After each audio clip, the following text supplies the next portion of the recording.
Well, it is time to see what's coming out today with our media partner, the Baltimore Banner. Leslie Streeter joining us now to talk about her latest column on campaign rhetoric on the campaign trail, especially that directed at Black people and why it can be divisive. Good morning, Leslie.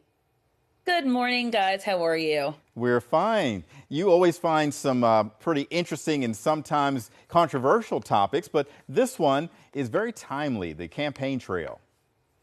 Yes, it is. So what I wrote about was how last week when former President Trump was found guilty on all counts in his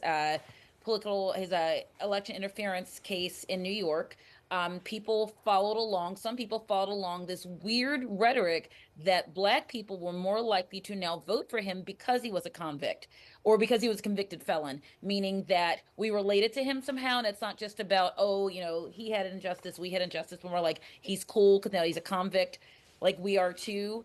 And I was like, I say not. I think not. Yes. Tell us more. We'd love to hear more about what you think about that sentiment or that outlook. What I think about it is that it's incredibly cynical. It's grasping at straws, and it's reaching to, I think, not only the lowest common denominator, but an assumption that is so egregious and so insulting. So it's saying we're too stupid. It's like that with he had these shoes that looked like Ronald McDonald shoes painted in gold. They looked ridiculous.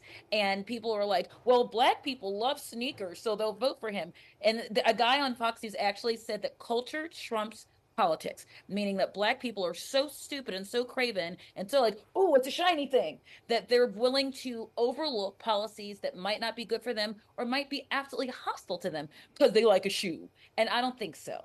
And I think that thinking that people can't see through that, there's plenty of reasons. I know some Black people who are voting for Donald Trump. That's their thing. Whatever. But I don't think it's because he's a convict. I don't think it's because of his shoes. I think it's for other issues. But to say these are the two most important things, you being a criminal and you liking a sneaker, ugh.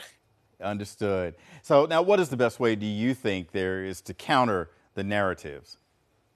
I think we have to keep saying it. When people say things, first of all, a lot of these things are said on things like Fox News where there is not a lot of pushback. Everyone in the room is nodding, going, oh, really? Tell us something about Black people. Shoes. Wow, that's great. I think that you have to push back at people. When people have conversations with you, you have to not be able to say, you have to not be afraid to say, why did you say that? Why do you believe that I would be more likely to identify with a convict rather than someone who is not a convict, not a convicted felon? You have to ask, why do you think that my culture, or you assume that I am part of a culture that prizes shiny things like shoes and hanging out with rappers as something that is more important than an actual policy that might be detrimental to myself and my son and my city? And you have to ask these questions. You have to ask people, and some of them aren't going to answer you, and some of them haven't thought much more beyond those tropes, and some might actually think about it. And I hope that we have to keep having a conversation, or we're going to fall under the weight of these terrible stereotypes. And it's stupid, and the shoes are ugly. And $400. And $400 when the guy goes, yeah, it's ridiculous. Like I said in my column, my son loves Michael Jordan shoes, and he loves Michael Jordan sweatshirts. I buy most of them on ThredUp or at outlets and stuff because I don't play like that. But it's not, I wouldn't vote for Michael Jordan just because I like his shoes. If Michael Jordan ran for something, for anything, I would have to know more about his politics. My kid likes his shoes, and I know that he's not going to go, I don't like this. So it's easy for me as a mother. It's not about politics. And to say that the culture of that would trump anything that a Michael Jordan or an anybody might say because I just think they're cool. And I know some people vote that way, but I don't. And to say as a community, we vote that way, and it comes down to shoes and crime because you committed one.